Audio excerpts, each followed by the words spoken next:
the shop for a little bit. I'm working on the quarters. I made a jig that marks the outline of the quarter, so I know where exactly to put my patch, where the patch stops, so I don't make anything crooked or the quarter too long so it doesn't match up with the doors. So everything goes back to factory where it was. I have a couple corners that are still intact that I could make the jig off of, and I'll show it to you right now. Alright, so here's the jig I made. I just took some 18 gauge sheet, bent it into an angle, and used my shrinker and stretcher to kind of follow the contour of the quarter there. Then I did the same thing here. I needed to weld two pieces together because my brake and my shear is not long enough. And I clecoed here, so that marks the bottom of the quarter. So it lines up nicely with this. And the bottom here. So this was intact, which is good. And so was this here. Now I just take my patch, and after I cut that out, I can make sure it's even with the bottom. Everything lines up, and it's where it should be. Now I can do the same with the wheel well here. Make sure it goes all the way down to here. Matches up with this. And we're good to go. So I gotta fix here, there, a little bit here. I'm gonna massage this back into place. Just a little piece here, little rod hole here, little rod hole there. And this quarter is done so far. I should have started with the driver's side quarter because Brookfield gave me 2 driver sides. So I'm still waiting on the passenger side wheel well. It is what it is, I guess. I haven't decided what I want to do yet because I know, I don't know what the heck this is, but I think I want to preserve as much original Henry Ford steel as I can. I'm thinking about just making the patch literally from here or something.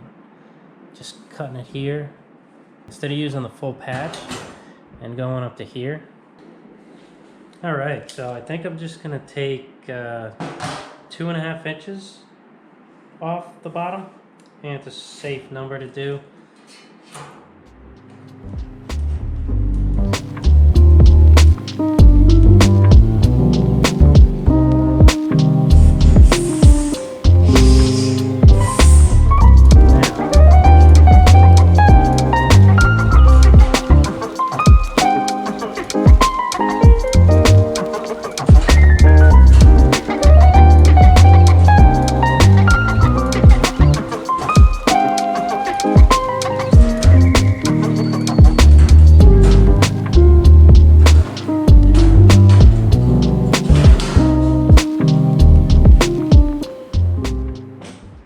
Jig off now. And cut under my line. Kind of scary, but you know, I just gotta do it.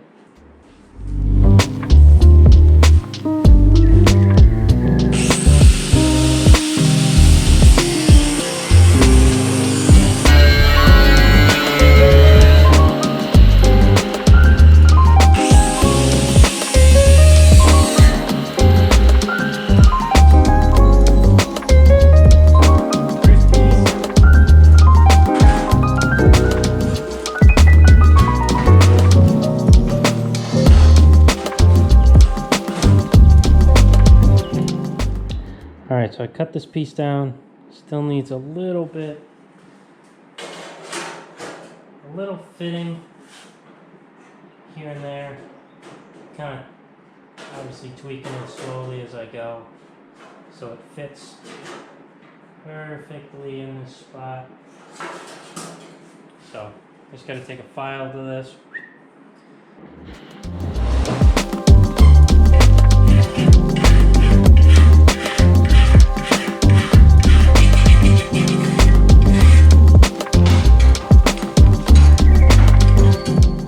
Got this trimmed down, filed, this filed, and everything fits pretty damn good. So now I'm just gonna make a couple tie straps on this so I can use my clecos to cleco this together.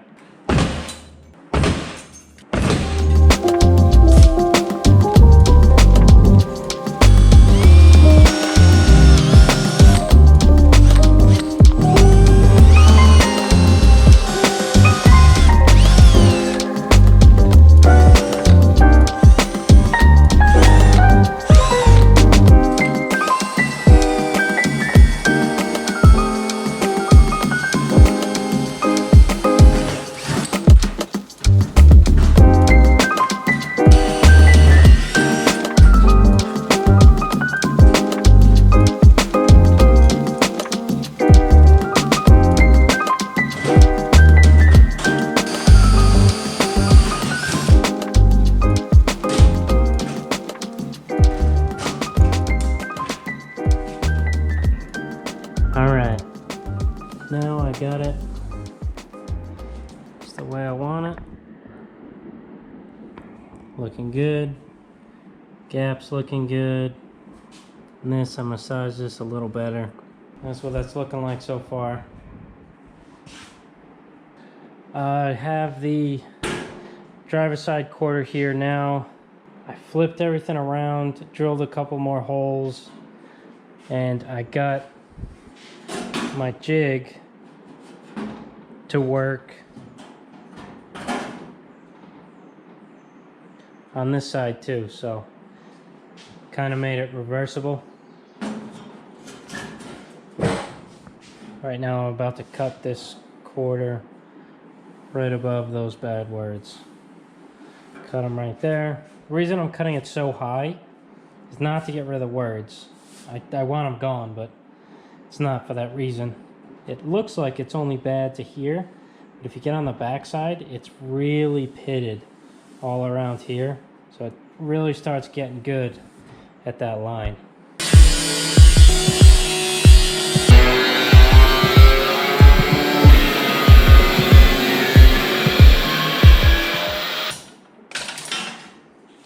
See how pitted this is in here? I didn't want to save that. It started getting good up here, so a little bigger patch than I wanted to do, but it is what it is.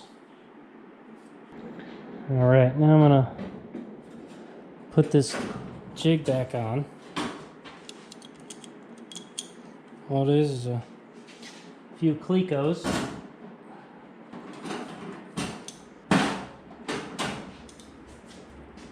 Alright, my 3 clecos here, and this goes on here.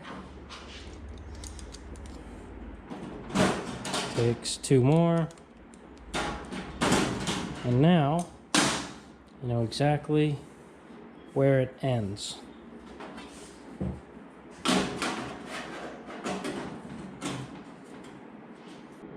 So I got this cut down. It's not cut down all the way, but I have to massage this bead here. Got some imperfections in this quarter panel, so I'm going to try and just gently wheel it out. Try and just put a little bit of pressure.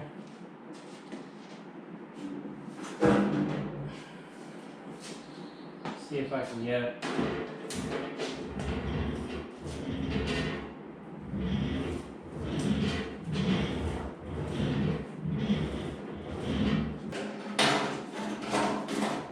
Clecos are a lifesaver.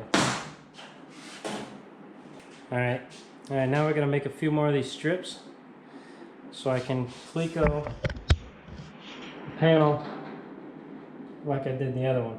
Cleco here, cleco there. Do 3 and it'll hold it the same contour of the body. Be perfect.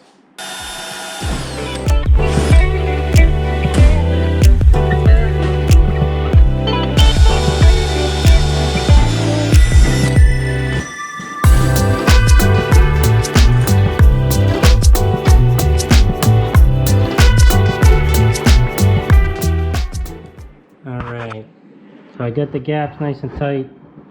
Clecos on there. Looking pretty good. Just have to file a tiny bit right there so it'll drop down in there because it's getting hung up on top. And still gotta massage this bead a little bit. I'm still not happy with the way it looks. I don't know. I just don't like it. It's a lot of filing and fitting later. You know you got a good part. And you know the fit up is good when you put it in. And you don't even need clecos. Look at this. Gaps, perfect. Up there, come around the side. I'm gonna weld it up here. Nice and flat. It's not even clecoed. Sitting right in there. Look at that. That's how you put a patch in. This one kind of matches up, but this doesn't really at all. So I'm just gonna cut around and save as much of this metal as I can.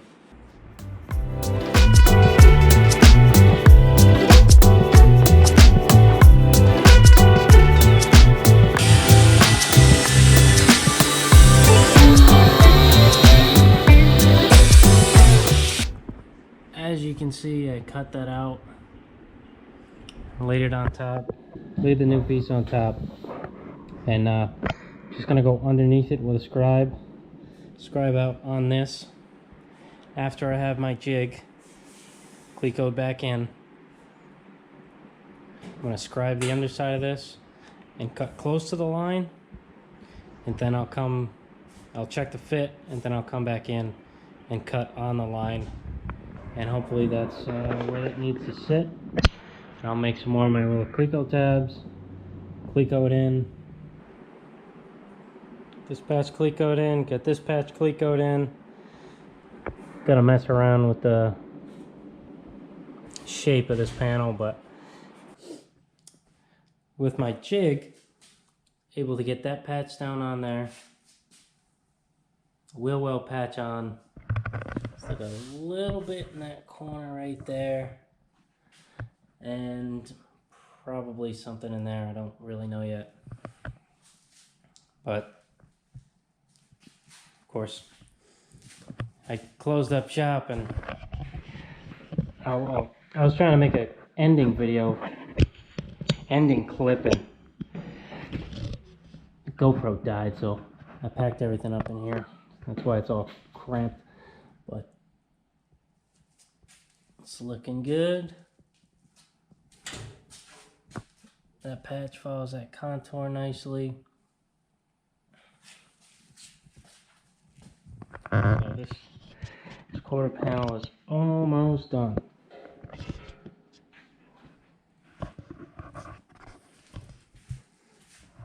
When I get this patch back from Brookville, I can do that. I already clecoed that on there. Just waiting till I get this before I start tacking anything. That's about it for today. I'll probably back at it tomorrow or the next day. Probably, I think Tuesday, the patches are coming in from Brookville, so I'll be back on it.